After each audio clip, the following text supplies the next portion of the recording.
Ya.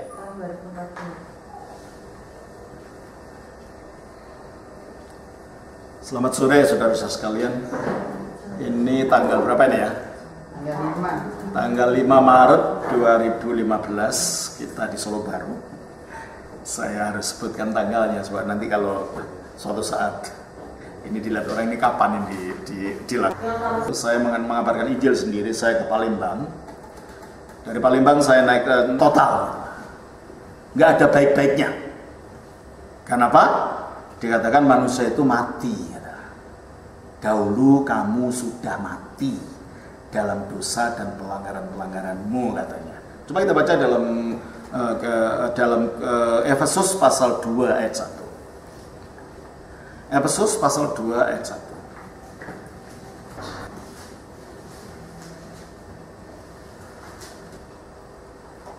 Efesus 2 ayat 1. Kamu dahulu sudah mati pelanggaran-pelanggaran. Kamu dahulu, hai orang Efesus, sebelum kamu percaya Kristus, maksudnya gitu. Kamu dahulu sudah mati. Mati apa? Mati rohani. Gitu. Nah, menurut Calvin, analoginya, sebagaimana orang mati itu tidak bisa bergerak, tidak bisa berbuat apa-apa. Kalau kita mati secara rohani, kita pun tidak bisa berbuat apa-apa. Kehendak bebas pun tidak punya. Berbuat baik pun tidak punya. Bisanya cuma berbuat jahat. Karena kita sudah mati. Ya, tapi saya kira analogi ini tidak tepat kalau kita lihat. Orang mati itu tidak bisa, bukan hanya tidak bisa berbuat baik, berbuat jahat pun tidak bisa gitu. Ya kan? Orang mati itu tidak hanya tidak bisa berbuat baik, berbuat jahat pun tidak bisa. Orang mati kok. Jadi analogi ini sebenarnya kurang tepat kalau dikatakan bahwa karena manusia mati hanya bisa berbuat jahat, berbuat baik tidak bisa. Namanya mati yang tidak bisa berbuat apa-apa, jahat ataupun baik. Tapi itulah cara Calvin melihat arti ayat ini. Nah, karena manusia ini sudah mati secara rohani, bejat total istilahnya, bejat sama sekali dirinya itu tidak ada baik-baiknya. Maka untuk sampai dapat selamat itu hanya semata-mata karena pilihannya Allah. Jadi ada orang yang dipilih oleh Allah untuk masuk surga. Ada orang yang dibiarkan Allah tidak dipilih, orang ini masuk neraka gitu. Nah, ini namanya takdir atau predestinasi. Predestinasi ganda. Kenapa? Yang dipilih masuk surga selamat, yang tidak dipilih, ya akhirnya orang-orang tidak dipilih yang masuk neraka. Jadi seolah-olah Allah membiarkan orangnya yang masuk neraka. Alasannya dari Calvin, ini kita perlu tahu ya, ternyata ada pendekatan yang sangat berbeda. Ya. Kita baca dari Efesus pasal 1 ayat 4 sampai 5. 4 sampai 5. Coba kita baca. Tolong bacakan. Efesus 1 ayat 4 sampai 5. Sebab di dalam Dia Allah telah memilih kita. Nah, Allah telah memilih kita kapan? Sebelum dunia dijadikan. Sebelum dunia dijadikan. Supaya kita kudus. Terus kan? Supaya kita kudus dan tak bercacat di hadapannya. Terus? Dalam kasih Ia telah menentukan kita dari semula oleh Yesus Kristus untuk menjadi anak-anaknya sesuai dengan kerelaan. Inilah ayat utama ya. Nanti ada Roma 9 juga digunakan dan sebagainya. Dan ada 3. Ini Efesus pasal 1 ayat 4 dan 6, Roma 9 ayat berapa itu, dan terus ada Yohanes 6 juga ada beberapa ayat yang dimengerti seperti itu oleh Calvin. Ya. Jadi menurut Calvin bahwa kita ini sudah dipilih sebelum dunia dijadikan. Jadi memang ada pilihan. Ada pilihan, ada orang yang sudah dipilih untuk masuk surga. Tapi permasalahannya kalau kita lihat sebenarnya penekanannya bukan dipilih itu. Penekanannya adalah kata di dalam Dia. Mengapa di dalam Dia? Maksudnya di dalam Kristus. Mengapa? Karena sebenarnya yang dipilih Allah itu Yesusnya itu, bukan kita perorangan, bukan. Coba kita baca dalam 1 Petrus pasal 1 ayatnya 18 sampai 20.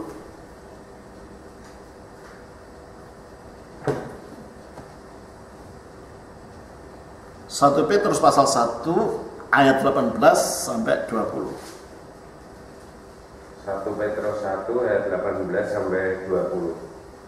Sebab kamu tahu bahwa kamu telah ditebus dari cara hidupmu yang sia-sia, yang kamu warisi dari nenek moyangmu, itu bukan dengan barang yang fana, bukan pula dengan perak atau emas, melainkan dengan darah yang mahal, yaitu darah Kristus, yang sama seperti darah anak domba yang tak bernoda dan tak bercacat. Terus?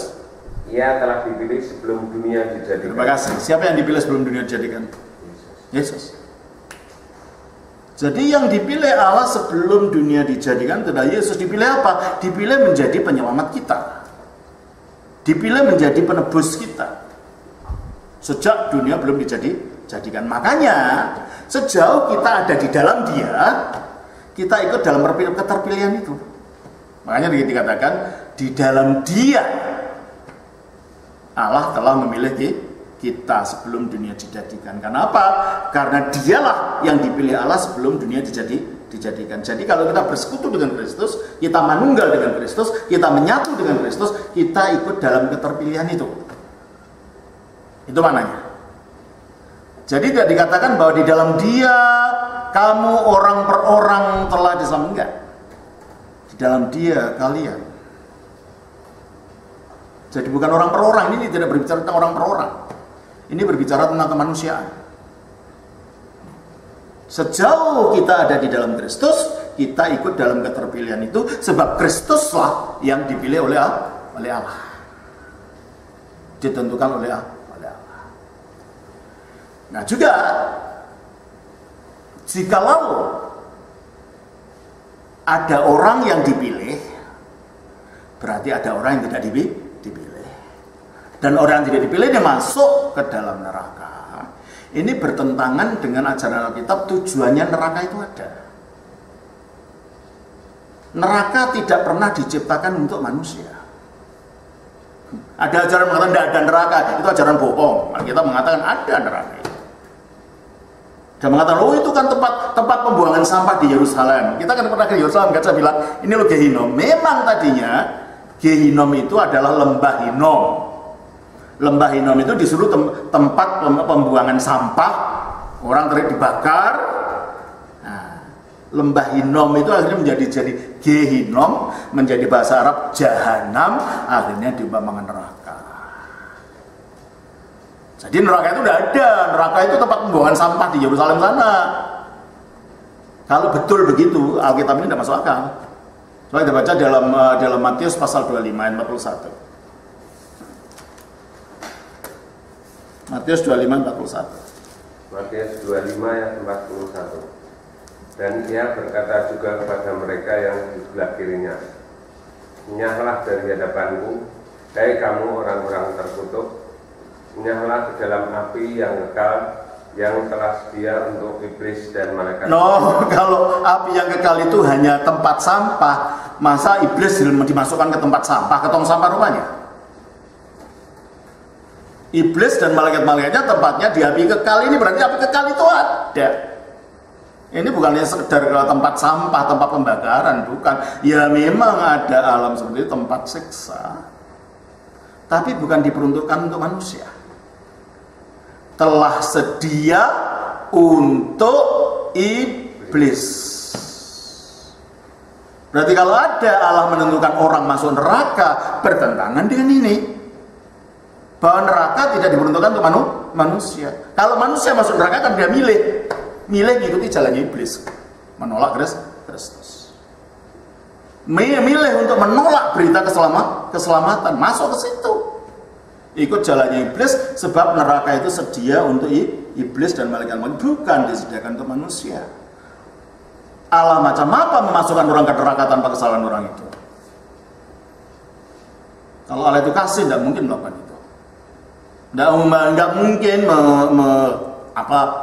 menentukan manusia tanpa dia tahu untuk masuk neraka. Jadi kalau orang sudah ditentukan masuk neraka, apapun perbuatannya maka dia masuk neraka juga. Gitu.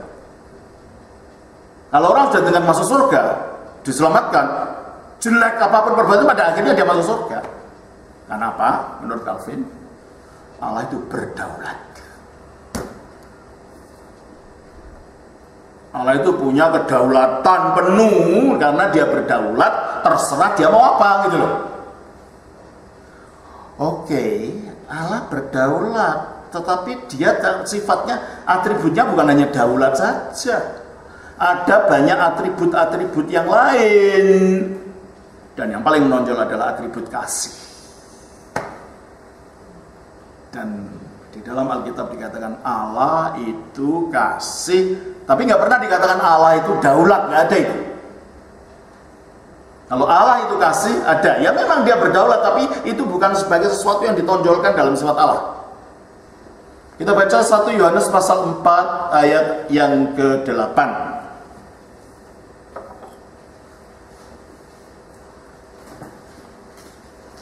1 Yohanes 4 ayat 8.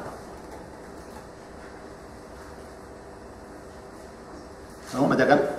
1 Yohanes 4 ayat 8. Barang siapa tidak mengasihi, ia tidak mengenal Allah, sebab Allah adalah kasih. Ya. Allah adalah kasih. Ada itu kata-kata itu. Tapi Allah adalah kedaulatan, itu nggak ada. Berarti Allah itu punya banyak sifat, kedaulatan adalah salah satunya dan bukan satu-satunya. Oke, Allah berdaulat. Sifatnya Allah yang satu harus dikendalikan oleh sifat yang lain. Sifatnya itu sama berkuasa. Oke, dia berdaulat tapi berdaulat dalam kasih. Sehingga tidak memungkinkan kedaulatan itu membuat manusia ada yang dimasukkan neraka tanpa kesalahan orang itu. Tidak mungkin. Karena dalam kasih tidak ada kekejaman di pihak Allah. Yang satu, yang kedua. Dan ternyata menurut Alkitab, neraka tidak diciptakan untuk manusia. Neraka itu sedia untuk iblis dan malaikat-malaikatnya. Nah, jadi selamat dan tidaknya seseorang kalau menurut ajaran Calvinisme ini tergantung pada kedaulatan Allah tadi. Allah yang berdaulat untuk menyelamatkan manusia atau untuk tidak menyelamatkan manusia. Oleh karena itu dari teologi Calvinisme, cara memandang manusia itu sangat menyedihkan gitu istilahnya. Manusia ternyata dilihatnya berdosanya dulu gitu, jatuhnya dulu gitu. Dan karena manusia itu berdosa, Allah itu murka pada manusia. Nah, dulu kalau itu dimulai di gereja barat, di gereja Roma. Seorang bernama, saya lupa namanya sekarang. Dia mengatakan dalam bukunya Cur Deus Homo, mengapa Allah jadi manusia. Dalam bukunya bernama Cur Deus Homo, dia mengatakan Allah jadi manusia karena manusia jatuh dalam dosa, dan dengan jatuhnya itu manusia telah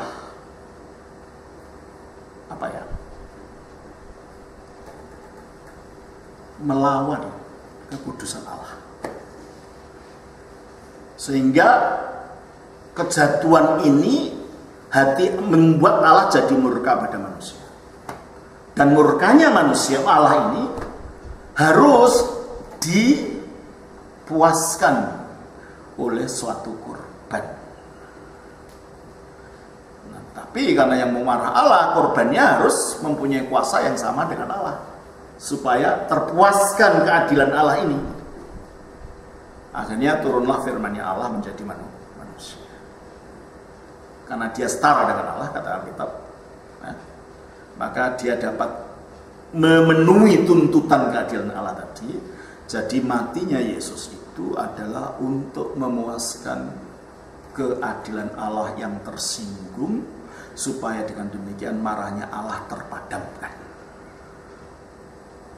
Sehingga yang ada cuma cinta kasihnya saja. Nah, ini cara pikir gereja barat. Mari kita bandingkan cara pikir gereja timur. Gereja timur mulainya bukan dari manusia. Mulainya dari Allah. Allah yang bagaimana? Allah yang bersifat Tritunggal. Tritunggal itu apa sih? Ada yang mengatakan Tritunggal itu ajaran setan. Yang tidak percaya Tritunggal itu ajaran setan, bukan Tritunggalnya yang ajaran setan. Nah, mari kita lihat. Pertama, di dalam Ulangan pasal yang ke-6 ayat 4. Nah, kita kembali pada Tritunggal dulu. Itu fondasinya ya. Ajaran tentang Tritunggal itu fondasi semua iman Kristen yang benar. Menolak itu akhirnya tidak karu-karuan ajarannya nanti. Ya. Coba kita baca di dalam Ulangan pasal 6 ayat 4. Saya ringkas saja karena ada semua ayatnya akan saya tunjukkan. Tolong bacakan. Ulangan 6 ayat 4. Dengarkanlah hai orang Israel, Tuhan Allah kita, Tuhan itu Esa. Ya, bahasa aslinya Shema Israel, Adonai Elohenu, Adonai Echad. Adonai atau Yehuwah, karena orang Yahudi tidak pernah mengucapkan kata Yehuwah. Karena ada hukum 10 mengatakan jangan mengucapkan nama Allahmu dengan sia-sia. Maka nama Allah tidak berani ucapkan mereka. Jadi setiap kali ada kata Yehuwah diucapkannya Adonai. Shema Israel, Adonai Elohenu, Adonai Echad. Ya, kita orang Kristen tidak takut dengan itu ya. Maka kita bisa ucapkan Yehuwah Elohenu, Yehuwah Echad. Yehuwah Tuhanmu, Yehuwah yang satu. Jadi orang Kristen mengajar Allah itu satu, bukan dua, bukan tiga.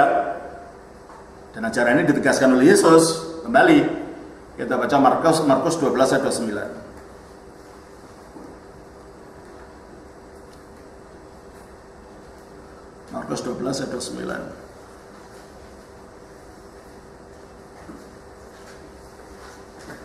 Tolong bacakan.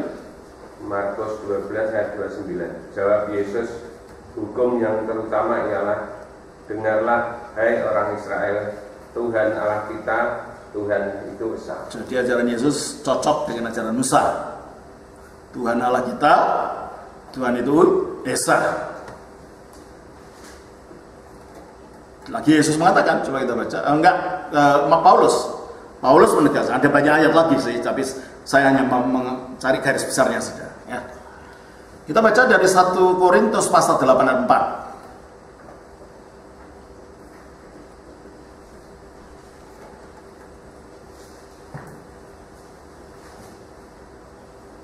Tolong bacakan. 1 Korintus 8 ayat 4. Tentang hal makan daging persembahan berhala, kita tahu tidak ada berhala di dunia dan tidak ada Allah lain daripada Allah yang Esa. Tidak ada Allah yang lain daripada Allah yang Esa. Allah itu bukan dua, bukan tiga, cuma satu. Kalau sampai ada lebih dari satu Allah, entah Allah besar atau Allah kecil, itu namanya berhala. Ada yang mengajar ajaran mengatakan Yesus itu Allah tapi Allah kecil dengan A huruf kecil. Itu berhala, sudah. Karena ada Allah yang lain berarti kan. Itu penyembah berhala. Kita nggak ada. Allah ya Allah, cuma satu, nggak ada besar, nggak ada kecil. Ya. Nah, Allah yang satu ini siapa menurut Yesus?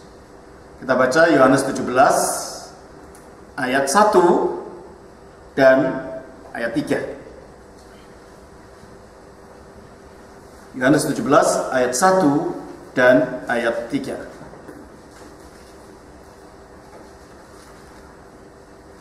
Tolong bacakan. Yohanes 17 ayat 1 dan ayat 3. Demikianlah kata Yesus. Lalu ia menghadap ke langit dan berkata, Bapa. Stop sampai itu aja. Jadi Yesus menyebut siapa? Bapa. Ayat 3.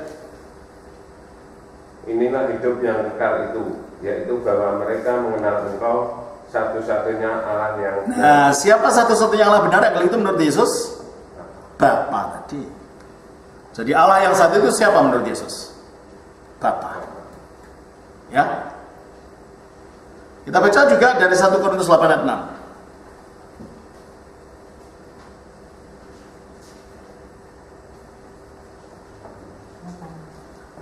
1 Korintus 8 ayat 6. 1 Korintus 8 ayat 6. Namun bagi kita hanya ada satu Allah saja, yaitu Bapa. Stop. Berarti Yesus dan Paulus mengajarkan sama. Apa? Allah itu? Siapa Allah itu? Bapa. Nah, saya tanya sekarang. Allah itu kekal enggak? Ada perubahan dalam dirinya enggak? Ya enggak. Kalau nggak ada perubahan dalam dirinya, nama Bapa ini kekal nggak? Dari dulu namanya Bapa nggak? Ya iyalah. Kalau dia Allah itu kekal, berarti dari kekal ya dia itu Bapa. Sebab kalau dulunya nggak Bapa, berarti Allah berubah. Kalau Allah berubah itu bukan Allah lagi. Itu makhluk, hanya makhluk yang bisa berubah. Kalau Allah tidak pernah berubah. Di dalam diri Allah tidak ada sesuatu kemunculan yang baru, termasuk namanya. Jadi Allah itu kekal dalam segala-galanya. Nah, kalau Allah itu dari kekal namanya Bapa. Menurut kata bahasa, seseorang disebut Bapa kalau apa? Punya anak, betul?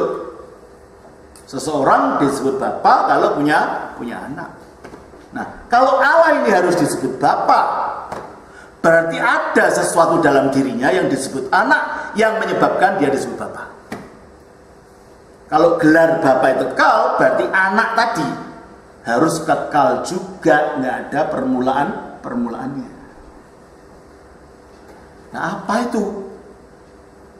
Kok di dalam dirinya Allah yang satu ini ada anak yang kekal?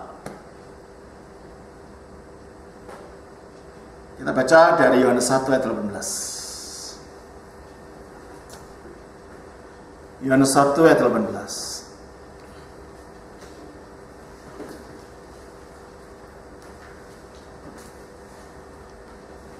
Yohanes 1 ayat 18. Tidak seorang pun yang pernah melihat Allah, tetapi anak tunggal Allah yang ada di pangkuan Bapa, dialah yang menyatakannya. Ternyata di pangkuan Bapa itu ada namanya anak tunggal Allah.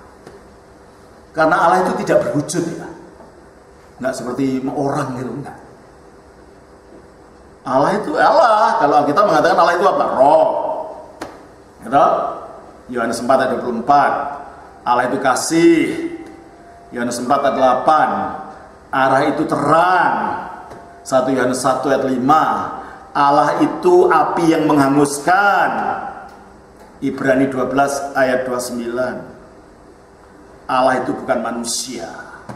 Hosea 11 ayat yang ke-9. Nah, mau digambarkan gimana? Dia roh, dia terang, dia kasih, dia api, dia bukan manusia. Mau gambarkan gimana? Nggak ada. Makanya jangan bayangkan Allah itu pakai jubah, ada jenggotnya, duduk lah, itu kuankong itu nanti.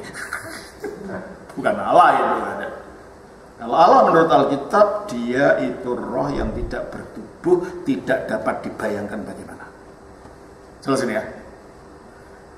Oleh karena itu ketika dikatakan oleh Alkitab di pangku Bapa, jangan dipikir Allah itu bersila di pangkunya ada anak bayi, itu bukan itu maksudnya. Tetapi anak tunggal Allah yang ada di pangku Bapa,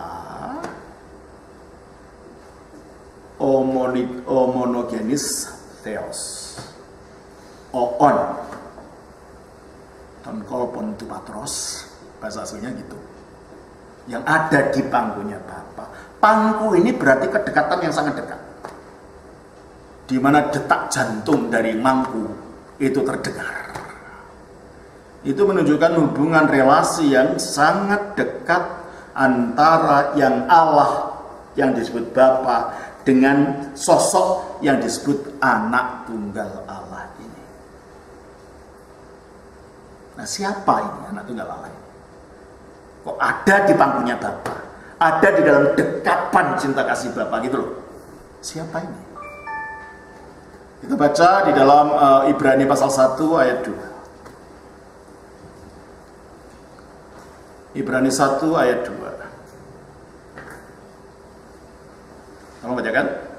Ibrani 1 ayat 2. Maka pada zaman akhir ini Ia telah berbicara kepada kita dengan perantaraan anaknya. Jadi anak Allah ini adalah nabi terakhir. Sesudah dia tidak ada nabi lagi. Sebab Allah berbicara kepada kita pada zaman akhir ini melalui anak-anaknya. Maka sesudah Yesus datang, kita nggak nunggu nabi-nabi yang lain. Yesus itu yang terakhir. Nggak ada sesudah itu. Kalau toh ada ngaku-ngaku sesudah Yesus ada nabi, ya bukan nabi yang dimaksud Alkitab. Bukan nabi dalam jalurnya Alkitab. Dan lain lagi itu gitu. Seperti Joseph Smith gitu ya, pendiri agama Mormon, atau nabi Ellen G. White yang menjadi inspirator dari gereja Advent Masih ke-7. Kita nggak percaya nabi-nabi seperti itu. So, wahyu yang terakhir adalah Yesus Kristus, anak Allah. Dialah wahyu terakhir, dialah nabi terakhir. Nabi bedanya apa sih nabi? Nabi artinya apa? Nabi adalah orang yang menerima firman untuk disampaikan pada orang lain. Yesus lain. Firman yang jadi orang itu Yesus itu. Firman yang jadi manusia. Jadi Yesus itu adalah firman yang jadi manusia. Kalau dia disebut nabi boleh saja, tapi dia sumber segala kenabian. Nabinya segala nabi. Sebab semua nabi dapat dari firman. Tapi sekarang firman yang sama ini jadi manusia. Jadi dia adalah nabinya segala nabi, sumbernya segala kenabian. Jadi berarti tidak ada yang dapat mengungguli dia. Teruskan. Ya. Maka pada zaman akhir ini Ia telah berbicara kepada kita dengan perantaraan anaknya, yang telah Ia tetapkan sebagai yang berhak menerima segala yang ada. Oleh Dia Allah telah menjadikan alam semesta. Oleh Dia Allah menjadikan alam semesta. Oleh siapa? Oleh anak tadi.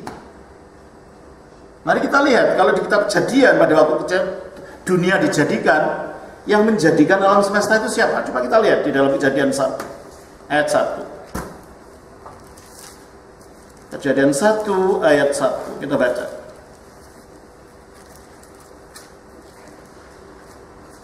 Ya. Pada mulanya Allah menciptakan langit dan bumi. Siapa yang menciptakan? Allah. Ayat 3. Berfirmanlah Allah. Stop. Ayat 6. Berfirmanlah Allah. Stop. Ayat 9. Berfirmanlah Allah. Ayat 11 dan seterusnya. Berarti Allah menciptakan dunia melalui apa? Firman. Menurut Ibrani 1 ayat 2 tadi, Allah menciptakan dunia melalui apa? Anak. Berarti kalau itu anak itu siapa? Ya firman. Jadi yang disebut anak Allah itu adalah firman-Nya Allah. Makanya, mari, Rajin, silakan masuk. Makanya suatu kekeliruan ya orang yang mengatakan bahwa anak Allah itu adalah malaikat Mikail. Nggak mungkin malaikat Mikail itu anaknya Allah. Hanya karena kata orang-orang ini, beberapa orang ini, nama Mikail itu kalau diterjemahkan bahasa Indonesia, Mi itu artinya siapa, K itu artinya seperti, L itu artinya Elohim, Elohim itu Allah. Siapa seperti Elohim? Nah, kalau Elohim itu Bapa, yang seperti Elohim ya anaknya. Oh, kalau itu Mikail itu ya anak Allah, katanya gitu. Ini namanya teologi asal jadi. Mikael bukan anak Allah. Mikael adalah ciptaan dari anak Allah yang adalah firman-Nya Allah yang satu dengan Allah. Mikael salah satu dari malaikat penghulu, termasuk Gabriel, termasuk malaikat-malaikat yang lain. Dia bukan anak Allah itu. Yang disebut anak Allah adalah kekal. Sebab ini terkait dengan nama Bapa. Kalau Mikael itu anaknya Allah, padahal Mikael itu diciptakan Bapa, berarti tadinya Bapa ini, Allah ini bukan Bapa, karena anaknya baru muncul. Ya kan? Kalau diciptakan ini baru muncul, tadinya nggak ada kan? Berarti Allah tadinya bukan Bapa. Padahal kita sudah katakan Allah itu kekal, namanya juga kekal, jadi Bapa juga kekal. Supaya dia disebut Bapa, dia harus punya anak. Kalau Bapa ini kekal, anaknya juga kekal. Berarti kalau gitu ini bukan Mikael, sebab Mikael itu diciptakan, ada permulaannya. Yang disebut anak Allah, ya firman-Nya Allah yang kekal bersama Bapa. Kasih ya. Jadi kita melihat di sini, kalau gitu sekarang Allah yang esa itu ternyata di dalam dirinya ada firman. Firman itu bukan namanya malaikat Mikael, enggak. Firman ya firman kata-kata ini loh. Ada yang mengatakan firman itu namanya malaikat Mikael sebab dia jadi juru bicaranya Allah. Di mana sih ada juru bicara dikatakan firmannya orang itu?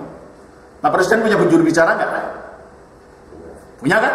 Apa juru bicaranya dinamakan kata-katanya Pak Jokowi? Ya enggak. Jadi Mikael bukan juru bicaranya Allah. Firman itu bukan juru bicara. Firman ya firman, kata-kata yang keluar dari orang yang ngomong gitu loh. Ngerti? Yang disebut firman memang kata-kata yang keluar dari yang ngomong, bukan juru bicaranya. Jelas ini ya. Jadi kalau gitu kita melihat bukti bahwa firman itu memang satu dengan Allah. Yesus itu tidak pernah dicipta tadinya. Dia sudah ada bersama Allah sebelum dunia ada. Ya kan Allah menciptakan dunia melalui anak ini. Maka sebelum dia lahir melalui Maria, dia sudah ada lebih dulu. Berwujud firman tadi. Coba kita baca dalam Yohanes 17 ayat 5. Nah ini Tritunggal ini perlu diketahui saudara, karena ini landasan iman Kristen. Kalau enggak, kita nggak tahu Yesus, tapi ternyata Tritunggal apa, enggak tahu lu gimana. Sampai mengatakan, oh Allah kita itu Yesus, tambah keliru lagi gitu. Supaya kita baca di dalam Yohanes 17 ayat 5. Yohanes 17 ayat 5. Oleh sebab itu ya Bapa, permuliakanlah aku padamu sendiri dengan kemuliaan yang kumiliki di hadiratmu sebelum dunia ada. Jadi sebelum dunia ada, di mana dia? Di hadirat Allah. Nah, di hadirat itu di mananya? Jadi Yesus mengatakan sebelum dunia ada, dia sudah ada lebih dulu. Di mana? Di hadirat Allah. Tapi di hadirat itu di mananya? Di kirinya, di kanannya, di atasnya, di bawahnya? Supaya kita baca di dalam Yohanes 8 ayat yang ke-42. Yohanes 8 ayat 42.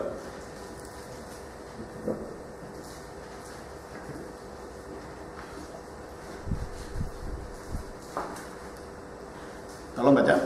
Yohanes 8 ayat 42. Kata Yesus kepada mereka, jikalau Allah adalah Bapamu, kamu akan mengasihi aku. Sebab aku keluar dan datang dari Allah. Nah, dia katakan aku keluar dari Allah. Kalau dia keluar dari Allah, tadinya di mananya Allah? Di dalamnya Allah. Apa mungkin malaikat berada di dalamnya Allah? Kan tidak mungkin.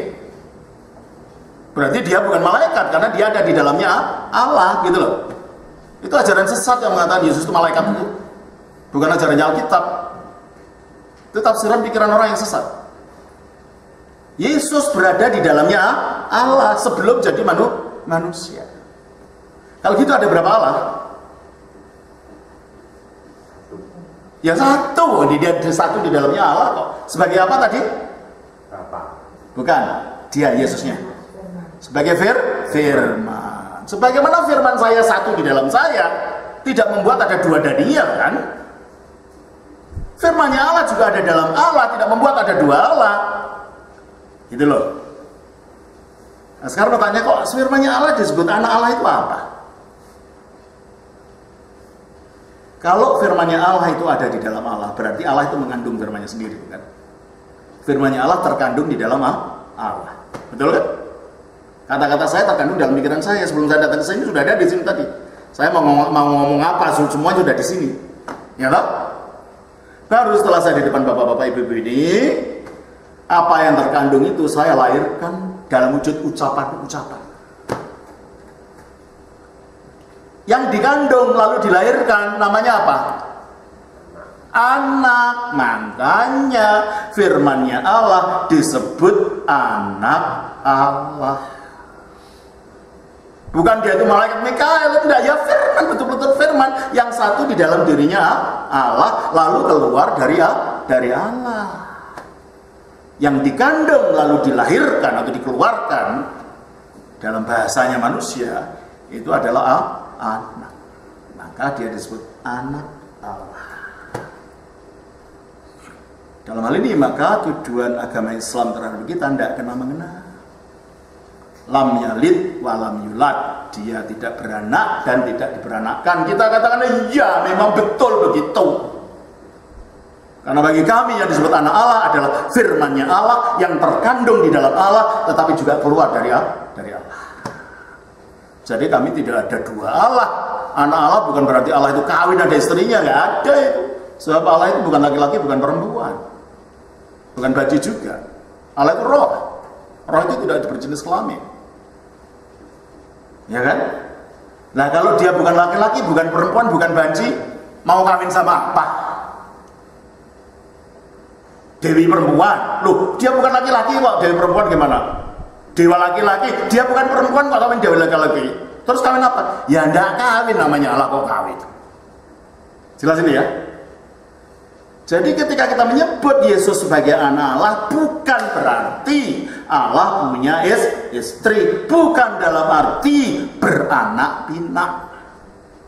Ini bahasa teologis, bukan bahasa biologis. Ini bahasa teologis, bukan bahasa biologis. Jadi Yesus disebut anak Allah karena dia adalah firman-Nya Allah yang terkandung dalam Allah tetapi juga keluar dari Allah. Allah ada berapa? Satu. Kalau gitu firman-Nya ada berapa? Satu. Firman tadi disebut apa? Anak. Kalau anak yang cuma satu artinya apa? Tunggal. Anak tunggal, maka dia disebut anak tunggal Allah.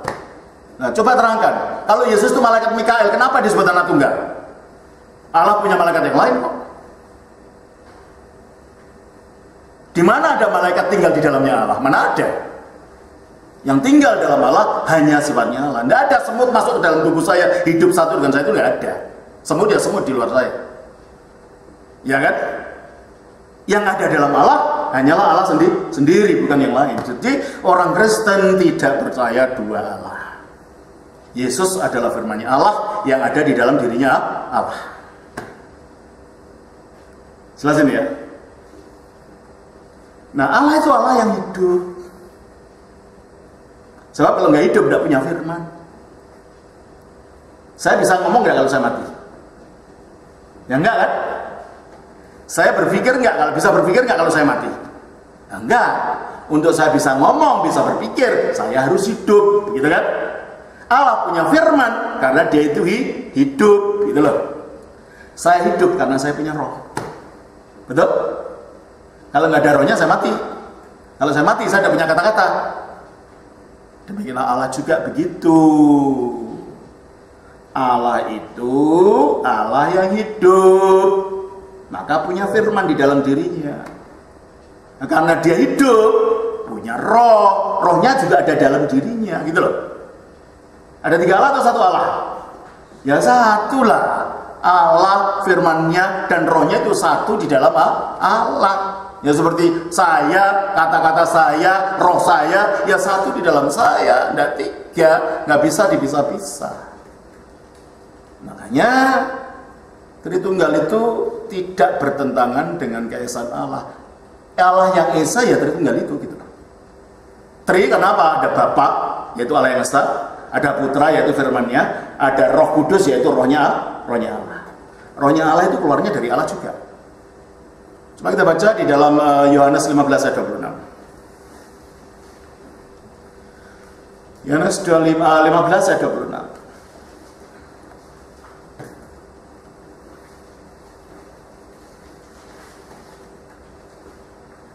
Ya, tolong baca. Yohanes 15 ayat 26. Jikalau penghibur yang akan kuutus dari Bapa datang, yaitu roh kebenaran yang keluar dari Bapa. Terima kasih. Roh kebenaran keluar dari siapa? Bapa. Kalau dia keluar dari Bapa, tadinya di mana? Dalam Bapa. Kristus mengatakan dia keluar dari siapa? Dari Bapa. Berarti dalam Bapa yang satu ini ada firman-Nya, ada rohnya. Roh itu juga ada dalam Bapa. Kita baca 1 Korintus pasal 2 ayat 10-11.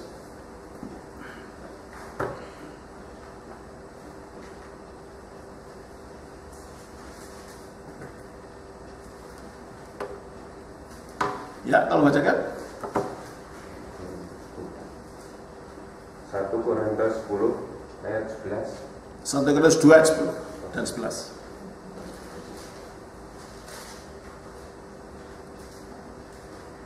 Karena kepada kita Allah telah menyatakannya oleh roh.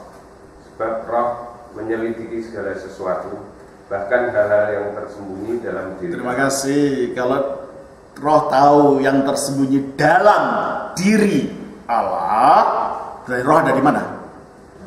Di dalam Allah. Ya toh? Kalau roh menyelidiki apa yang ada dalam diri Allah, berarti roh ada di dalam diri Allah. Makanya 11-nya kita baca. Siapa gerangan di antara manusia yang tahu apa yang terdapat di dalam diri manusia selain roh manusia sendiri yang ada di dalam diri. Nah, roh manusia ada di mana? Di dalam manusia. Terus? Demikian pula lah tidak ada orang yang tahu apa yang terdapat di dalam diri Allah selain roh Allah. Kalau gitu roh Allah ada di mana?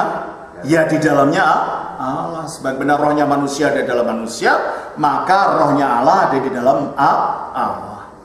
Firman-Nya Allah juga ada di dalam Allah. Jadi dalam diri Allah yang satu Bapa ini terhadap firman, terdapat firman-Nya dan terdapat rohnya. Melalui firman-Nya dia menjadikan alam semesta, melalui rohnya dia memberikan kehidupan dari apa yang telah diciptakan melalui firman. Jelas ini ya? Nah, sekarang kalau gitu, kalau dalam diri Allah ada firman dan roh,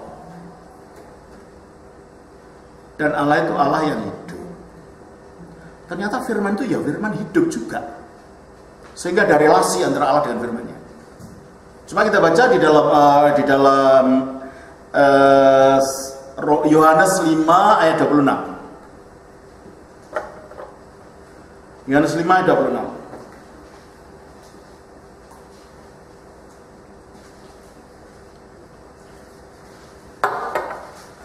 Yohanes 5 ayat 26, tolong bacakan. Yohanes 5 ayat 26. Sebab sama seperti Bapa mempunyai hidup dalam dirinya sendiri, demikian juga diberikannya anak mempunyai hidup dalam dirinya sendiri. Terima kasih. Jadi Bapa punya hidup, anak punya hidup. Tapi hidup ini berasal dari Bapa. Sehingga karena ini firman Ibu hidup, bukan hanya kata-kata saja. Bedanya dengan firman kita. Kalau firman kita wujudnya suara saja. Firman-Nya Allah ternyata punya hidup gitu loh. Karena ini punya hidup, ada relasi nggak? Ada. Ada hubungan di dalam diri Allah itu. Hubungannya apa? Kita baca di dalam Yohanes pasal yang ke-17 ayat 24.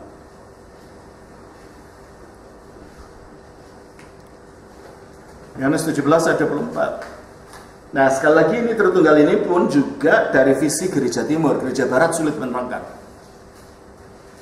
Gereja Barat sulit menerangkan Tritunggal, sehingga pakai ilustrasi macam-macam gitu. Karena ada masalah tahun 529 di Gereja Barat mereka mengubah sesuatu. Saya nggak perlu jauh sana, nanti suatu saat saya ceritakan. Ya. Tapi yang saya jelaskan inilah visinya Gereja Timur dan kita lihat itulah ajaran Alkitab ternyata. Ya. Kita baca di dalam apa tadi? Yohanes 17. Yohanes 17 ayat 24. Yohanes 17 ayat 24. Ya Bapa, aku mau supaya di mana aku berada, mereka juga berada bersama-sama dengan aku. Mereka telah Engkau berikan kepadaku, agar mereka memandang kemuliaanku yang telah Engkau berikan kepadaku. Sebab Engkau telah mengasihi aku sebelum dunia. Nah, jadi sebelum dunia dijadikan, kerjanya Allah itu apa? Mengasihi firman-Nya. Sebelum dunia dijadikan, Allah itu bukan nganggur. Loh, kalau belum jadikan kan nggak ada malaikat, nggak ada manusia, nggak ada apa-apa. Romo, kerjanya Allah apa? Lah nganggur Allah itu, nggak punya kerjaan. Nah gitu, menurut Alkitab, sebelum ada apa-apa, Bapa mengasihi Putra. Allah mengasihi firman-Nya, sebab firman-Nya itu hidup, bisa dikasihi, gitu loh. Kalau udah hidup ya enggak. Saya enggak bisa jatuh cinta dengan kata-kata saya. Aduh, cantiknya kamu, enggak bisa, orang gila namanya. Karena kata-kata saya tidak hidup. Kata-kata saya hanya berwujud suara. Nah, firman-Nya Allah itu hidup gitu loh. Punya hidup. Maka bisa ada relasi antara Allah dengan firman-Nya. Demikian juga rohnya Allah, juga roh Allah ini punya hidup juga. Coba kita baca di dalam Roma 8 ayat 1.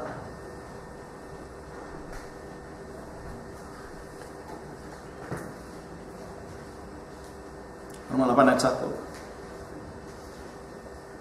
Roma 8 ayat 1. Demikianlah sekarang tidak ada penghukuman bagi mereka yang ada di dalam Yesus Kristus. Terus? Roh yang memberi hidup. Stop. Roh yang memberi hidup. Kalau dia bisa memberi hidup, dia punya hidup enggak? Kalau dia bisa memberi hidup, dia punya hidup enggak? Ya punya. Kalau roh ini roh memberi hidup, dia bisa memberi hidup, berarti dia punya hidup. Saya tidak bisa memberi permen sama seseorang kalau saya tidak punya permen itu, betul kan? Saya tidak bisa memberi uang pada seseorang kalau saya tidak punya uang itu, betul kan? Roh tidak bisa memberi hidup kalau dia tidak punya hidup, gitu loh. Hidup Allah yang satu ini seolah-olah terbagi rata dalam Allahnya, dalam diri Allah sendiri, dalam firman-Nya, dalam rohnya. Seolah kita katakan, saya katakan seolah-olah ya, karena memang hanya ada satu hidup Allah, nggak ada tiga hidup. Sebab kalau ada tiga hidup berarti ada tiga Allah. Ada satu hidup, satu hakikat keilahian, tetapi tinggal di dalam Allah Bapa, dalam firman-Nya, dalam rohnya, di dalam dirinya Allah sendiri. Nah, kalau firman Allah mengasihi firman pun mengasihi Allah. Coba kita baca di dalam Yohanes pasal yang 14 ayat 31. Nah, ini fondasi ini perlu sekali akhirnya, karena ini akan menentukan cara kita memandang tentang ciptaan, tentang keselamatan dan lain-lain. Yohanes 14 ayat 31.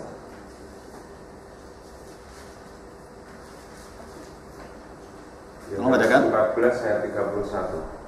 Tetapi supaya dunia tahu bahwa aku mengasihi Bapa. Terima kasih. Bahwa aku mengasihi Bapa. Bapa mengasihi aku. Itu kan tadi Yohanes 17 24 tadi. Berarti ada apa ya? Kalau bahasa Inggrisnya mutual love. Saling mengasihi dari Allah pada firman-Nya, firman kepada Allah. Nah, Roh Kudus apa tugasnya? Kita baca di dalam Roma 5 ayat 5. Roma 5 ayat 5 kita baca. Ya. Roma 5 ayat 5. Dan pengharapan tidak mengecewakan, karena kasih Allah telah dicurahkan di dalam hati kita oleh Roh Kudus. Terima kasih. Jadi tugasnya Roh Kudus menurut ayat ini apa? Tugasnya Roh Kudus menurut ayat ini apa? Mencurahkan kasih Allah. Nyata? Karena kasih Allah telah dicurahkan ke dalam hati kita oleh Roh Kudus. Berarti tugasnya Roh Kudus adalah mencurahkan kasih Allah. Roh Kudus kekal tidak? Baca Ibrani 9:14.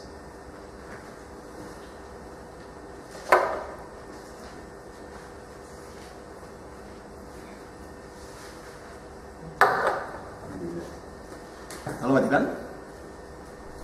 Ibrani 9 ayat 14. Betapa lebihnya darah Kristus yang oleh roh yang kekal. Stop. Roh yang bagaimana? Kekal. Roh yang kekal. Yang kekal itu Allah. Kalau bukan Allah, tidak kekal. Kalau Roh Kudus itu roh yang kekal, berarti dia itu bersifat Allah. Jadi kalau ada orang mengatakan Roh Kudus itu hanya daya kuasanya Allah, tidak, dia bukan daya kuasanya Allah. Dia punya hakikat seperti Allah sendiri. Coba kita baca di dalam 1 Yohanes 2:24.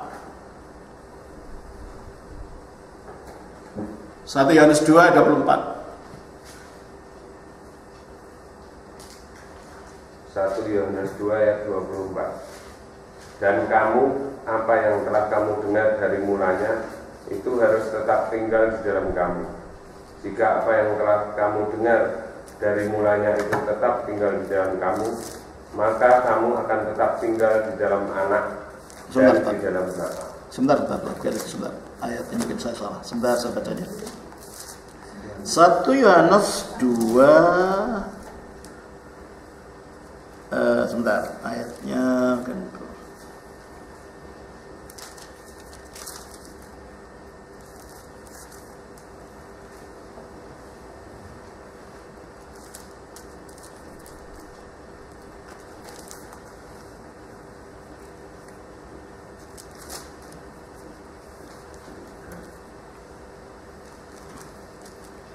Roh, kita tahu bahwa Allah tinggal di dalam kita, yaitu roh yang diberikan kepada kita. Ayatnya bunyinya begitu. 3. Hah? Ayat 3. Pasal 3? Enggak, pasal 2 ayat 3. Apa bunyinya?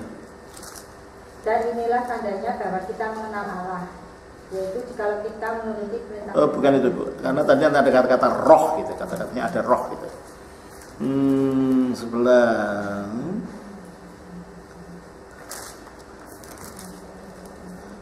4 ayat yang ke-20.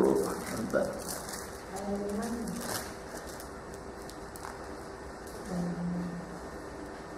Barang siapa mengasihi Allah, dia tinggal dalam, dan kita tahu Allah tinggal dalam kita, yaitu roh yang diberikan kepada kita. Itu ayatnya bunyinya begitu. Saya enggak.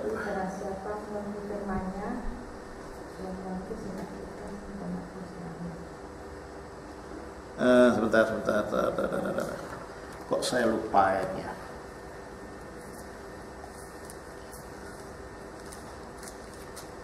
Coba kita ganti aja dari 1 Korintus 3:16. Kita ganti aja. Tolong baca kan? 1 Korintus 3 ayat yang ke-16. 1 Korintus 3 ayat 16. Tidak tahukah kamu bahwa kamu adalah bait Allah? Bahwa kamu rumahnya Allah. Terus? Dan bahwa roh Allah diam. Penyebab kamu rumahnya Allah karena rohnya Allah. Jadi kalau roh yang ada pada kita membuat kita rumahnya Allah, berarti roh itu apa? Ya Allah, gitu kan? Bersifat sama dengan Allah. Jadi roh ini bukan hanya sekedar daya kuasa, dia punya hidup. Dia bisa ngomong kok. Daya kekuasaan itu kan tidak bisa ngomong. Daya aktif katanya. Daya aktifnya Allah. Ini bukan yang sekedar daya aktif. Mari kita baca. Di dalam Kisah Rasul pasal yang ke-13. Kisah Rasul 13, kita baca. Ayatnya yang kedua. Kisah Rasul 13 ayat kedua. Pada suatu hari ketika mereka beribadah kepada Tuhan dan berpuasa, berkatalah Roh Kudus. Mana ada daya bisa berkata? Ada? Mana ada daya aktif bisa berkata? Berarti Roh Kudus itu bukan daya aktifnya Allah. Dia punya pribadi. Dia bisa ngomong, bisa mencegah juga. Coba kita baca dalam Kisah Rasul pasal yang ke-16 ayat 7.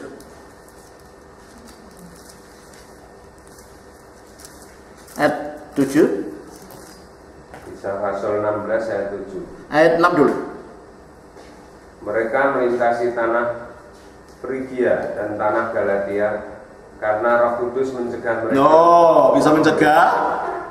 Bisa mencegah, bisa berkata, bisa menyelidiki tadi kan?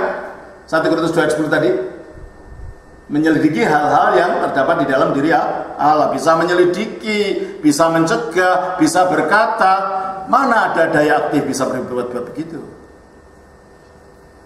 Ayat 7.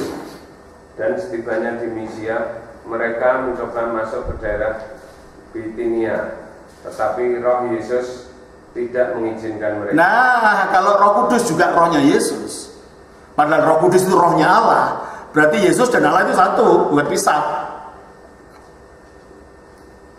Karena Roh Kudus juga rohnya Allah, tapi dikatakan juga rohnya Yesus.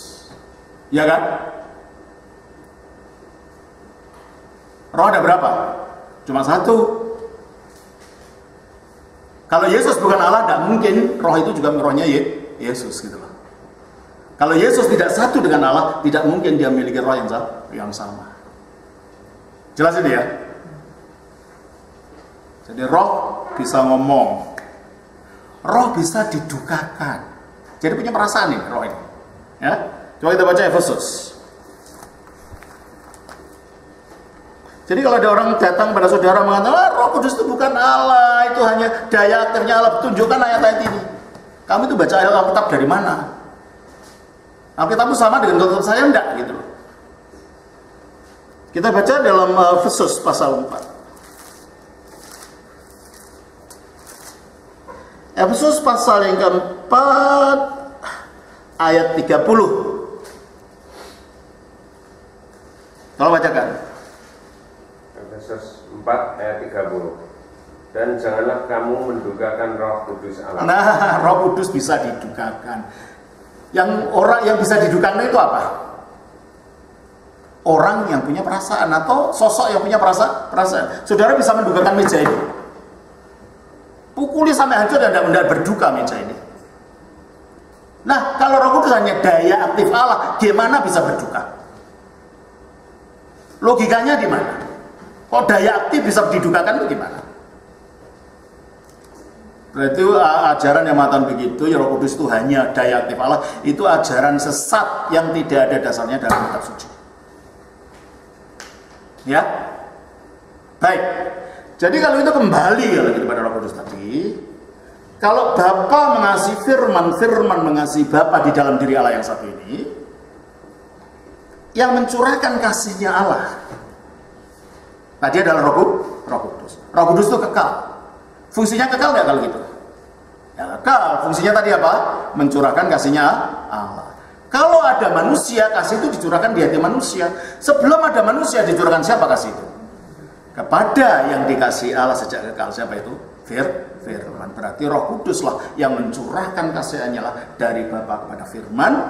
Firman yang mantulkan balik kasih itu kepada Bapa, sehingga di dalam diri Allah itu ada lingkaran cinta kasih tanpa henti dari Bapa kepada Bapa di dalam Roh Kudus, dari Putra kepada Bapa di dalam Roh Kudus. Itulah sebabnya mengapa dikatakan Allah itu kasih. Dan Allah mungkin kasih ini kalau dia tertunggal, kalau enggak, sebab kasih selalu membutuhkan tiga hal: yang mengasihi, yang dikasih, roh cinta kasih. Hilang salah satunya, tidak ada kasih. Betul? Kalau nggak ada yang mengasihi, ada orang yang mau dikasih, bisa kasih jalan? Nggak ada orangnya kok. Ada yang mengasihi tapi yang dikasih dia ada, bisa jalan? Nggak bisa. Ada yang mengasihi dan ada yang mengasihi tapi cinta kasihnya sudah nggak ada, bisa jalan? Enggak. Maka supaya kasih itu jalan harus ada tiga unsur. Kalau Allah itu kasih, berarti ada yang mengasihi, ada yang dikasih, ada yang mencurahkan kasih itu. Itulah sebabnya kalau Allah kasih harus bertunggal. Kalau tidak, itu bukan Allah. Jelas ini ya? Kalau tidak Tritunggal, tidak mungkin kasih itu ada. Dia itu kasih karena dia itu Tritunggal. Ada Allah, firman-Nya dan rohnya di dalam diri Allah yang satu itu. Jelas ini ya? Nah, setelah berbicara Tritunggal ini, kita kan tadi berbicara keselamatan. Ini fondasinya. Semua ajaran Kristen yang benar harus dimulai dari sini. Kalau enggak, nanti macam-macam. Istilahnya jangan dibledok tengah gitu loh. Bahasa lidah. Oh, nanti macam-macam jadi enggak karuan. Karena bukan fondasinya. Hari Sabat gitu. Bukan fondasinya. Fondasinya adalah Allah. Itu.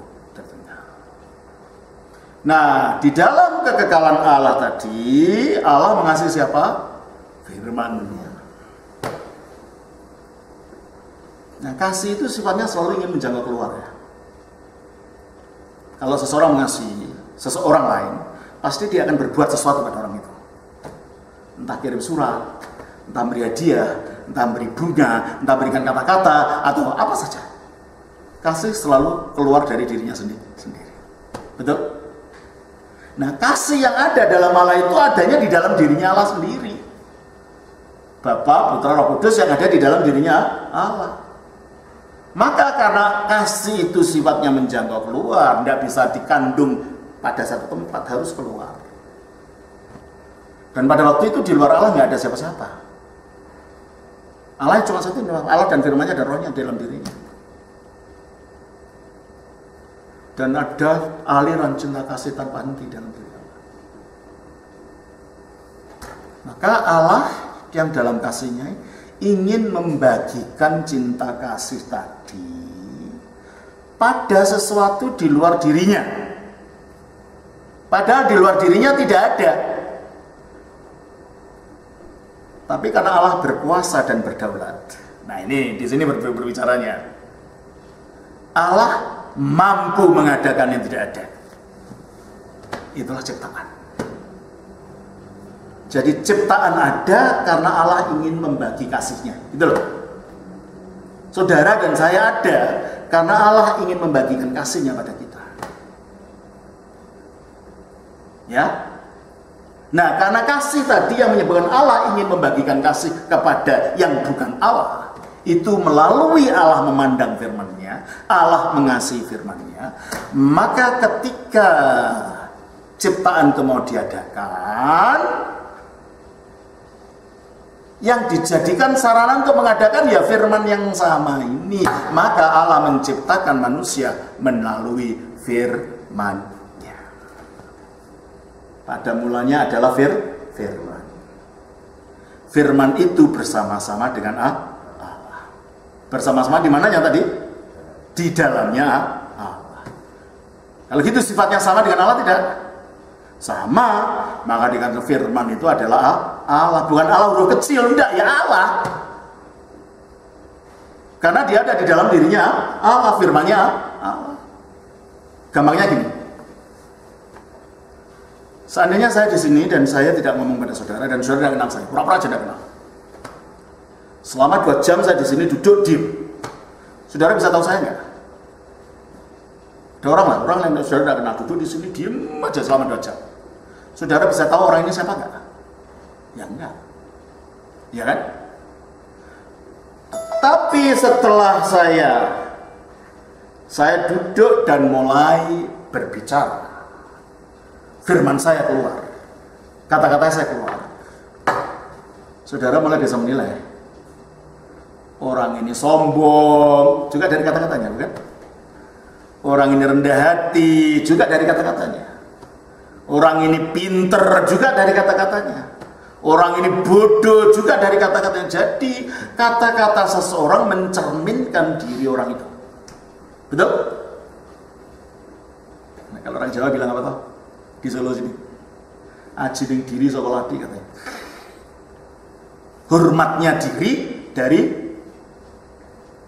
kata-kata, dari bibirmu katanya. Jadi dirimu terletak pada bagaimana kamu ngomong gitu ya.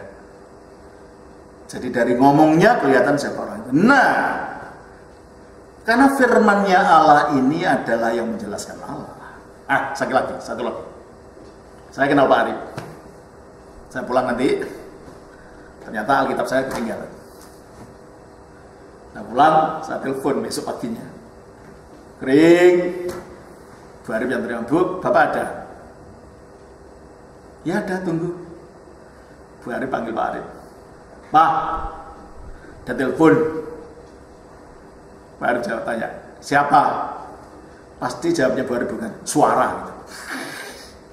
Siapa? Suara. Enggak, pasti Romo Daniel. Padahal itu hanya kata-kata saya yang ada di situ. Tapi Bu Arif mengatakan itu Romo Daniel. Berarti kata-kata saya identik dengan saya. Maka firman-Nya Allah identik dengan Allah. Gitu. Jelas ya? Maka pada mulanya adalah firman. Firman itu bersama-sama dengan Allah. Firman itu adalah Allah. Jelas ya? Nah, jadi kalau begitu saudara, sekarang kita melihat Allah menciptakan segala sesuatunya melalui firman-Nya tadi. Itu jelas sekali di dalam di dalam Kejadian tadi. Jadi kita juga Mazmur 33 ayat 4, ayat 6. Mazmur 33 ayat 6.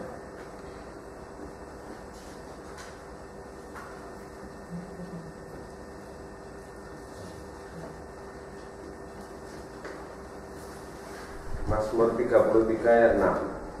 Oleh firman Tuhan, langit telah dijadikan. Ya, langit, bangun surga itu dijadikan oleh firman Tuhan, terus oleh nafas dari mulutnya segala tentaranya. Jadi firman itu menunjuk ya firman tadi.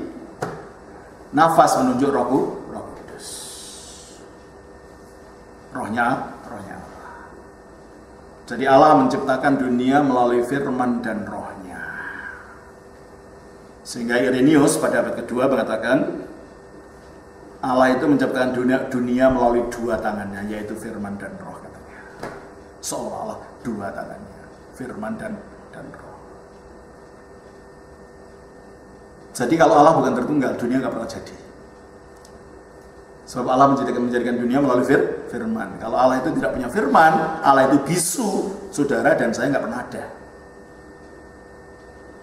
Dan kalau Allah itu tidak punya roh, saudara nggak akan hidup, sebab Allah memberi hidup melalui rohnya. Coba kita baca dalam Ayub 33 ayat 4. Ayub 33 ayat 4. Tolong bacakan.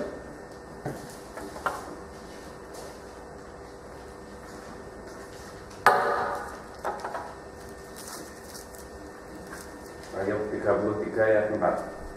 Roh Allah telah membuat aku, dan nafas yang maha kuasa membuat aku hidup. Nah, jadi roh Allah itulah nafas yang maha kuasa tadi.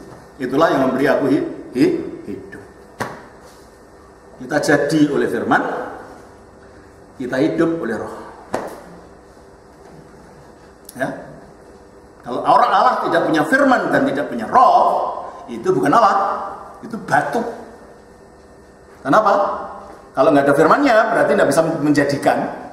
Kalau nggak ada rohnya tidak bisa memberi hidup. Yang tidak bisa menjadikan dan tidak memberi hidup itu batu, berhala, tidak bisa berbuat apa-apa.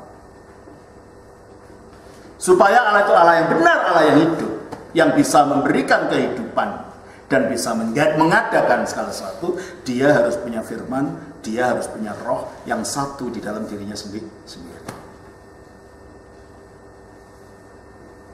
Jelas ini ya. Nah, karena Allah tadi kita katakan dia menciptakan dunia itu akibat dia mengasihi firman-Nya. Di dalam kasihnya pada firman inilah dia memutuskan untuk menjadikan kita semua. Dan tujuannya adalah supaya kita ambil bagian dalam hidupnya Allah. Supaya kita ambil bagian dalam cinta kasihnya Allah. Itulah sebabnya ketika kita diciptakan menurut Alkitab, kita diciptakan menurut gambar dan rupa Allah. Gambar itu apa? Gambar itu refleksi. Refleksi sifatnya Allah ada pada kita. Kalau Allah itu kasih, kalau kita mau kita bisa mengasihi. Kucing nggak bisa. Kalau dia membela anaknya itu bukan karena mengasihi, tetapi karena insting untuk bertahan hidup, bukan karena kasih. Ketika ada induk ayam, kita dekati, kita dipatok, dikablu itu semuanya ya, diteladung gitu kita. Bukan karena si ayam ini cinta sama anaknya, bukan. Buktinya kalau anaknya sudah besar, buahnya dikawini kan, induknya dikawini. Tidak ada cinta kasih dalam alam binatang. Ya. Tetapi kalau seorang ibu manusia membela anaknya karena dia cinta sama anak itu. Betul nggak? Membela anaknya, mengasihi anaknya karena memang membela anak ini. Gitu, ada cinta gitu. Ini bedanya. Jadi manusia bisa mencintai kalau dia mau, karena dia ciptakan Allah yang adalah kasih. Kalau Allah itu adil, manusia bisa berbuat adil kalau dia mau. Kalau Allah itu penuh belas kasihan, manusia bisa berbelas kasihan kalau dia mau. Kalau manusia itu, Allah itu bermurah hati pada kita, manusia bisa bermurah hati kalau dia mau. Berarti dalam diri manusia itu ada kemampuan-kemampuan yang merefleksikan sifat-sifatnya Allah ini yang tidak dimiliki yang lain. Itulah maksudnya kita diciptakan menurut gambar Allah. Tapi kita diciptakan untuk nantinya mencapai rupa Allah. Rupa Allah itu apa? Menjadi mulia seperti Allah. Itulah tujuan kita diciptakan itu. Untuk ambil bagian dalam kodrat ilahi. 2 Petrus 1 ayat 4. Jadi dunia ini nggak ada apa-apanya ya kalau dibanding itu ya. Apalagi ini cuma sementara dunia ini. Ya. 2 Petrus 1 ayat 4.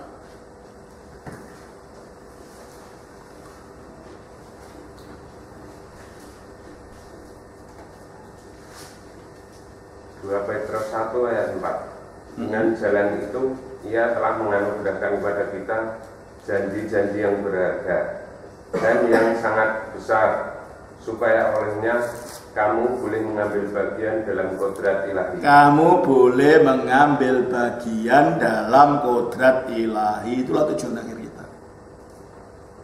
Itulah tujuan kita diciptakan. Nah, kalau itulah tujuan manusia diciptakan dalam kedaulatannya alam ciptaan kita, berarti tidak ada satu manusia pun yang diciptakan supaya masuk neraka. Tidak ada. Semua manusia diciptakan tujuannya supaya ambil bagian dalam hidupnya Allah, supaya ambil bagian di dalam kemuliaan Allah. Apalagi kalau kita baca dalam Efesus pasal 1 ayat 4 tadi dan 5, kembali ke sana kita, ya. Kembali ke sana, Efesus pasal 1 ayat 4 dan 5 kita baca.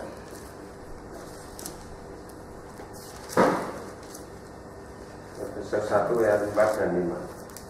Sebab di dalam Dia Allah telah memilih kita sebelum dunia dijadikan, supaya kita kudus dan tak bercacat. Terima kasih. Jadi kita ditentukan di dalam Dia, dalam Kristus. Mengapa? Karena dia menciptakan akibat dia mengasihi Kristus. Karena sejak kekal dia mengasihi firman ini. Dan firman ini menurut 1 Petrus 1 ayat 20 tadi, dialah yang sejak kekal dipilih oleh Allah. Jadi kalau orang itu menyatu dengan Kristus, maka dia ikut dalam keterpilihan tadi. Nah, kalau gitu kita ditentukan apa? Untuk menjadi kudus, apa tadi? Dan tak bercacat. Tak bercacat. Padahal yang kudus dan tak bercacat itu hanya Allah. Berarti kalau kita ditentukan dari semula untuk menjadi kudus tak bercacat, berarti kita ditentukan takdirnya manusia, predestinasinya manusia, itulah akan menjadi mulia seperti Allah. Bukan jadi Allah ya. Kalau itu Mormon itu, kita tidak percaya ajaran Mormon. Tidak ada manusia jadi Allah. Kita menjadi mulia seperti Allah. Terus ayat yang kelima, yang kelima betul. Dalam kasih yang mana? Ya kasih yang ada dalam Bapa, Putra, Kudus, di dalam kekekalan tadi. Karena kasihnya sejak kekal itu apa? Ia telah menentukan kita dari semula oleh Yesus Kristus. Oleh Yesus Kristus, karena kasih ini terjadi akibat Allah mengasihi firman. Oleh Yesus Kristus ditentukan semula untuk apa? Untuk menjadi anak-anaknya. Untuk menjadi anak-anaknya. Artinya apa? Kalau anak kucing rupanya kayak apa? Kayak ayam. Ya, kayak kucing ya. Anaknya anjing ya kayak anjing, anaknya manusia ya kayak manusia. Kalau anaknya Allah berarti seperti apa? Seperti Allah. Itulah tujuan kita diciptakan. Tujuan kita diciptakan, kita dijadikan adalah untuk menjadi sama mulia seperti Allah. Ambil bagian dalam kudrat ilahi. Disitulah kita mencapai namanya menurut rupa Allah tadi. Itulah tujuan hidup kita di dunia. Itulah tujuan Kristus datang. Sayang. Kalau kita baca dalam Kejadian 1 ayat 26, tolong bacakan. Kejadian 1 ayat 26, tolong bacakan. Kejadian 1 ayat 26. Berfirmanlah Allah, baiklah kita menjadikan manusia menurut gambar dan rupa kita. Mengapa kita? Bukan dia ngomong sama malaikat, sebab malaikat tidak segambar dengan Allah. Gambarnya Allah tidak lain dengan gambarnya malaikat. Kita ini Allah berbicara pada firman-Nya di dalam rohnya. Inilah Tritunggal. Indikasi keberadaan Tritunggal di dalam Allah. Ya. Makanya sekarang kita jangan hanya Yesus saja, kita harus tahu Tritunggal itu apa. Dan banyak gereja-gereja sekarang tidak tahu, ngomong hanya tentang Yesus tapi tidak tahu Allah itu siapa. Ya memang Yesus itu intinya, tetapi kita harus mengetahui sumbernya dari mana gitu. Yesus itu datang dari mana, siapa gitu. Terus Kejadian 1 ayat 26. Berfirmanlah Allah, baiklah kita menjadikan manusia menurut gambar dan rupa kita. Terima kasih. Jadi manusia diciptakan apa? Menurut gambar dan rupa kita. Ayat 27. Maka Allah menciptakan manusia itu menurut gambarnya. Rupanya belum selesai rupanya. Baru gambarnya. Berarti pada waktu Allah menciptakan manusia, manusia belum sampai titik rupa. Masih gambar. Untuk sampai mencapai titik rupa menjadi sama mulia seperti Allah, harus dites dulu. Makanya di dalam Kejadian 2 ayat 16-17 dikatakan begini. Kejadian 2 ayat 16-17. Kejadian 2 ayat 16-17. Lalu Allah memberi perintah ini kepada manusia. Semua pohon dalam taman ini boleh kau makan buahnya dengan bebas. Tetapi pohon pengetahuan tentang yang baik dan yang jahat itu janganlah kau makan buahnya. Sebab pada hari engkau memakannya, pastilah engkau mati. Kapan mereka diancam mati? Pada hari mereka makan. Seandainya mereka tidak pernah makan, gimana? Ya tidak pernah mati. Berarti manusia itu bukan diciptakan untuk mati. Allah itu tidak mati kok. Kematian itu benalu sesudah manusia jatuh dalam dosa. Tadinya tujuannya bukan itu. Kita diciptakan untuk kekal. Jadi seandainya waktu itu manusia tidak jatuh dalam dosa, skenario-nya mungkin begini. Mereka punya anak, karena mungkin tua-tua ya, sampai ratusan tahun. Punya anak, kalau sudah cukup, mereka melanjutkan tujuannya untuk mencapai citra Allah. Mereka jadi mulia, anaknya yang melanjutkan. Gitu. Nggak usah mati, nggak usah sakit, nggak usah menderita, nggak usah jadi tua gitu loh. Makin muda malah justruan. Karena makin mulia gitu loh. Tapi sayang manusia memberontak. Tadinya memang ditetapkan untuk menjadi Allah. Sekarang ingin jadi Allah tanpa Allah. Jatuh dia. Coba kita baca dalam Kejadian 3. Ayat yang ke-1 sampai 6. Kejadian 3 ayat 1 sampai 6. Adapun ular ialah yang paling cerdik dari segala binatang di darat yang dijadikan oleh Tuhan Allah.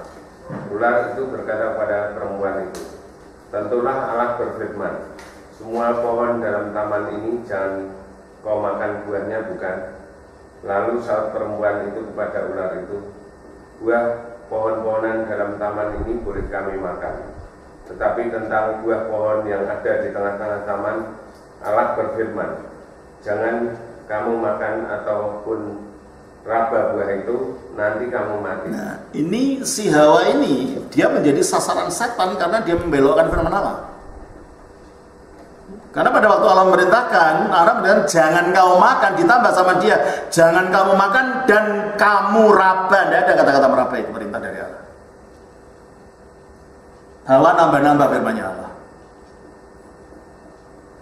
Dengan demikian Hawa berdosa. Disitulah ular masuk, das. Setan masuk karena kamu berani nambah-nambahin firman-Nya Allah. Dibohongin terus, dijebak. Kita lanjutkan. Ayat yang ke-4.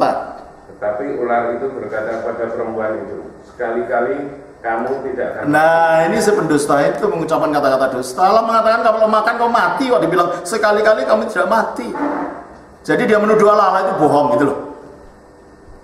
Allah kan bilang kalau kamu makan kamu mati. Dia bilang kamu nggak akan mati. Berarti dia membuat dari keraguan pada keraguan sampai jadi murtad. Allah tidak ngomong kan? Tidak ngomong, diraba. Dan Allah menegaskan kamu akan mati. Ular bilang kamu tidak akan mati, berarti kamu itu dibohongin sama Allah gitu loh. Kok kamu percaya saja sama Allah lah, itu akhirnya dituntun untuk jadi murtad gitu kan oleh iblis. Makanya hati-hati dengan ajaran-ajaran yang menambah-nambah, mengurangi firman Allah, hati-hati. Tidak semua orang menggunakan Alkitab mengajarkan yang dimaksud Alkitab. Masalahnya bukan pada bunyi tulisannya, tafsir. Tafsir itu yang menentukan. Karena tafsir itu yang memberi pemahaman. Ini kan selama ini kan tafsir kan, menjelaskan. Ayat yang sama belum tentu berbicara yang sama. Makanya tadi ada mengapa ada pemahaman timur, ada pemahaman barat, karena tafsir tadi. Teruskan. Tetapi Allah mengetahui bahwa pada waktu kamu memakannya, maka matamu akan terbuka dan kamu akan menjadi seperti Allah. Nah, ini padahal memang Allah sudah menentukan mereka akan menjadi seperti Allah. Seolah-olah janji baru muncul dari setan. Nah, ini akhirnya manusia ditipu. Kamu bisa menjadi Allah tanpa Allah. Ikuti saya. Di sini dosanya. Itulah sebabnya mengapa pemberontakan Adam itu sangat serius. Bukan hanya sekedar kepleset. Kalau dalam Al-Quran katanya Adam itu hanya kepleset gitu aja. Yang artinya tidak mempengaruhi anak-anaknya gitu. Jadi kita enggak, karena ini pemberontakan luar biasa. Pertama menyatakan Allah itu bohong, ya kan? Menyetujui bahwa itu Allah bohong. Bahwa pertama dia ngubah-ubah firman-Nya Allah, nambah-nambahin. Lalu dikatakan Allah itu bohong, dia iya. Dan akhirnya kamu bisa jadi Allah, seolah-olah Allah tidak menentukan itu. Tanpa Allah, hanya dengan makan ini. Ini kan pemberontakan luar biasa. Makanya kejatuhannya Adam itu mempengaruhi kita gitu loh. Terus kan apa yang terjadi? Tahu tentang yang baik dan yang jahat. Terus perempuan itu melihat bahwa buah pohon itu baik untuk dimakan. Nah, sudah mulai. Sedap kelihatannya. Ya, terus lagi pula pohon itu menarik hati karena memberi pengertian. Udah bebas dari Allah, lepas dari Allah. Saya tidak peduli Allah, pokoknya saya karena tipuan si setan. Dan apa yang terjadi? Lalu ia mengambil dari buahnya dan dimakannya. Geleger, udah. Dan diberikannya juga kepada suaminya. Gebrak, jatuh semua ini lagunya, kena. Luar biasa liciknya setan kalau menipu manusia. Dan akhirnya betul yang dijanjikan diancamkan Allah, pada waktu kamu makan, kamu akan mati. Makanya akhirnya tadinya manusia itu kalau taat menjadi seperti Allah, menjadi mulia, akhirnya manusia jatuh menjadi debu lagi. Kamu debu dan kamu akan kembali menjadi debu. Padahal bukan itu tadinya tujuannya. Kamu debu, aku embusi nafas hidup supaya kamu bisa menjadi seperti aku. Nah, di sini saudara, akhirnya manusia jatuh di dalam kematian akibat dosa pelanggaran tadi. Maka kita mengatakan upah dosa adalah maut. Kita mati karena ada dosa. Bukan karena kita memang diciptakan untuk mati, tidak. Kita mati karena ada dosa. Upah dosa adalah maut. Berarti kematian itu benalu. Nah, kalau kita melihat benalu di pohon mangga, karena sudah lama kan kayak satu dengan pohon mangganya kan. Ya, kalau ada benalu gitu ya, parasit di pohon mangga, bertahun-tahun di situ akhirnya jadi satu dengan pohon mangga itu. Seolah-olah itu bagian dari pohon mangga. Demikian juga kematian. Karena sejak lahir tahu kita sudah orang itu mati. Dipikir ya itu memang kodratnya manusia mati. Bukan, itu benalu yang nempel pada kita. Dan ini perlu dicungkil gitu loh. Itu bukan tujuan Allah menciptakan kita untuk mati, untuk jadi tua, untuk jadi sakit, untuk enggak, bukan itu. Tujuannya adalah untuk hidup kekal tadi. Jadi sekarang akhirnya manusia jatuh di bawah kuasa iblis. Karena iblis lah yang menipu dia. Di bawah kuasa kematian. Karena sejak itu manusia tidak bisa hidup kekal lagi, mati. Dan di bawah kuasa dosa. Sejak saat itu dalam diri manusia ada kekuatan yang selalu mendorong pada kejahatan. Manusia kehilangan hidupnya Allah, terputus dari hidupnya Allah. Makanya dikatakan mati gitu loh. Mati itu bukan arti manusia tidak bisa berbuat apa-apa, bukan itu. Mati itu berarti manusia tidak memiliki kemampuan untuk rohnya itu untuk menopang tubuh supaya hidup seterusnya. Jadi wujudnya masih wujud bensin, kalau bensin itu. Tapi daya bakarnya tidak ada. Kayak air. Itu rohnya manusia. Wujudnya masih ada. Dan ketika manusia mati, rohnya keluar, tetap ada. Bukan manusia tidak ada rohnya, bukan, nggak ada kata Alkitab itu. Coba Matius 10 ayat 28. Matius 10 ayat 28.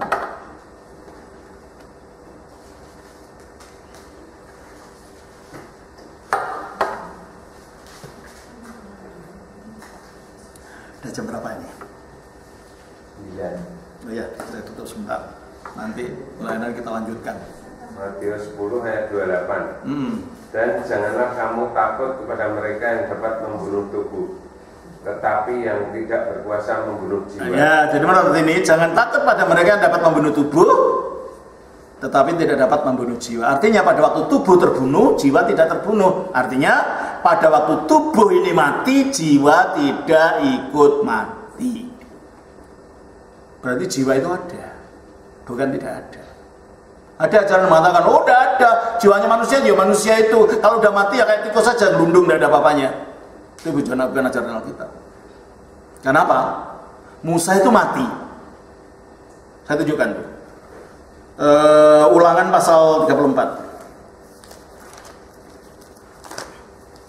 Ulangan 34 ayat 56, tolong baca.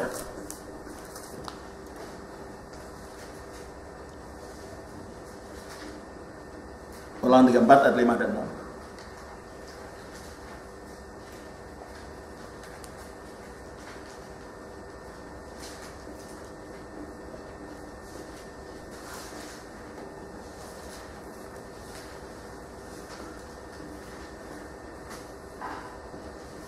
Ulangan 34 ayat 5 dan 6. Lalu matilah Musa hamba Tuhan itu di sana di tanah Moab, sesuai dengan firman Tuhan, dan dikuburkannya lah dia di suatu lembah di tanah Moab, di tentangan Bet Peor, dan tidak ada orang yang tahu kuburnya sampai hari ini. Oke, Musa sudah mati kan? Kalau menurut ajaran orang tadi, ya udah mati, nggak ada, rohnya nggak ada, jiwanya nggak ada, sudah. Tapi baca Matius pasal 17 ayat 2.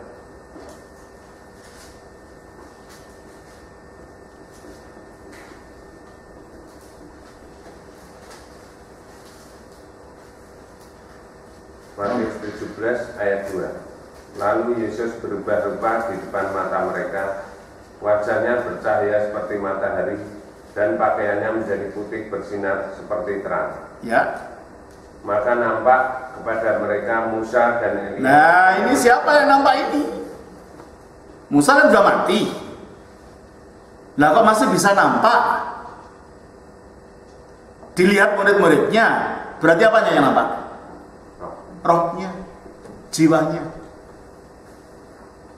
Berarti pada waktu manusia mati tidak hilang itu, enggak, jiwanya, rohnya masih ada, masih hidup. Terutama kalau orang itu orang yang beriman.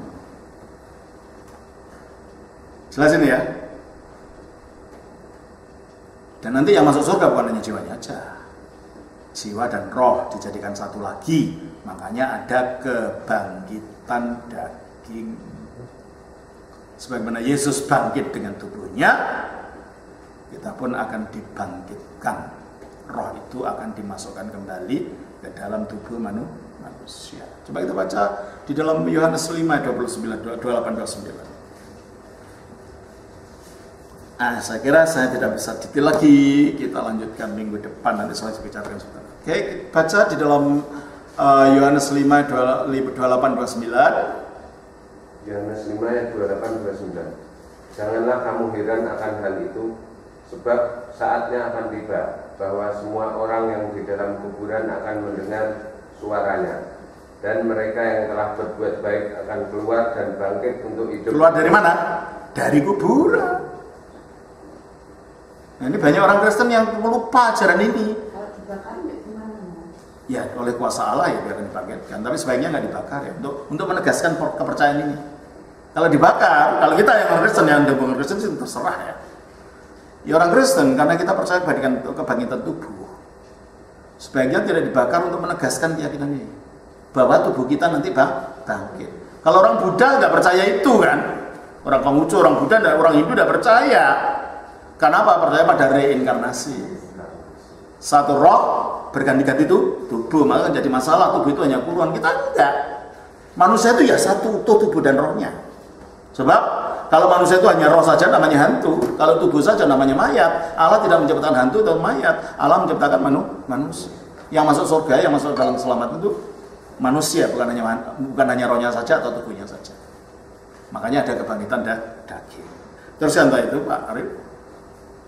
Janganlah kamu heran akan hal itu, sebab semuanya akan tiba bahwa semua orang yang di dalam kuburan akan mendengar suaranya, dan mereka telah berbuat baik akan keluar dan bangkit untuk hidup yang kekal, tetapi mereka yang telah berbuat jahat akan bangkit untuk dihukum. Terima kasih.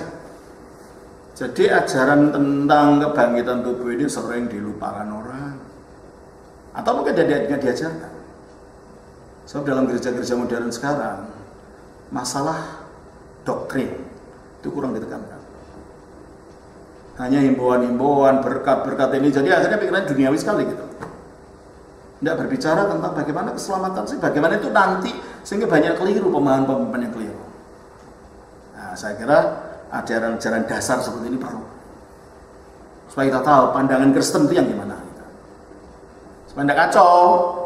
Nanti sama saja, ya tidak sama lah. Yang satu reinkarnasi, yang satu kebangkitan, mana sama gitu. Dan kita harus tegas dalam hal ini, ya.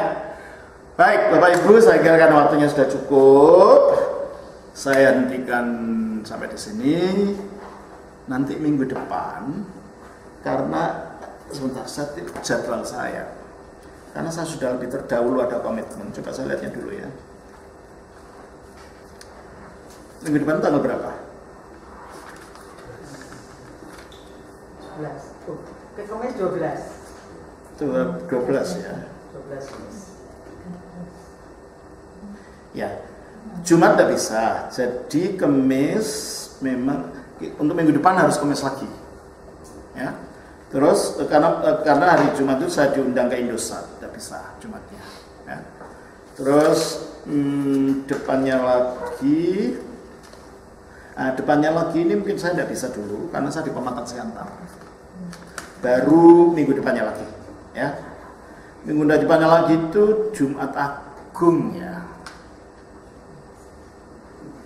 Oh, belum kalau kita. Bapak Ibu melayangkan dari gereja malam Jumat Agung enggak? Tapi nggak malam ya.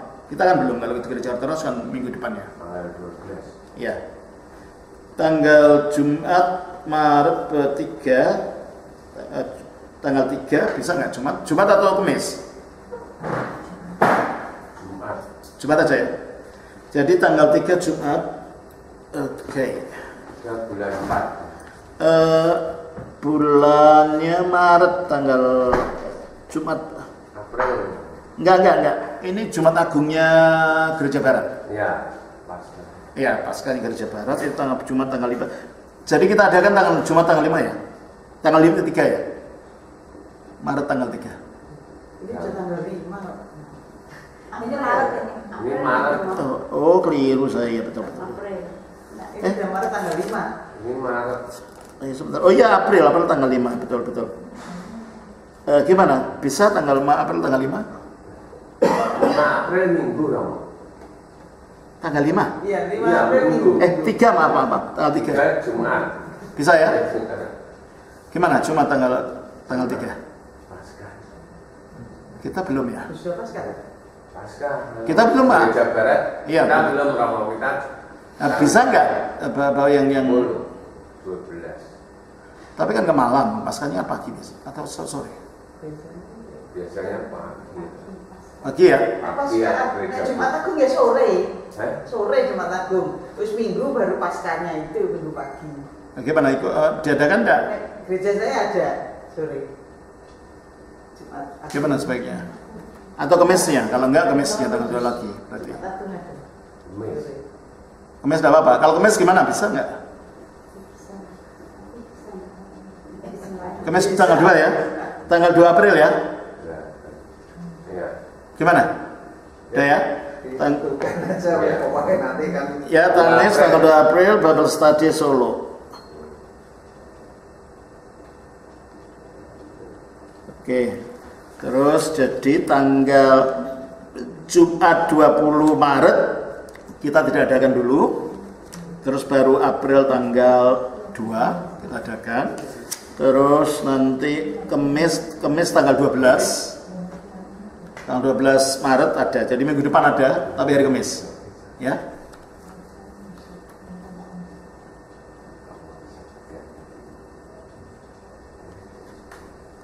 Oke, dah.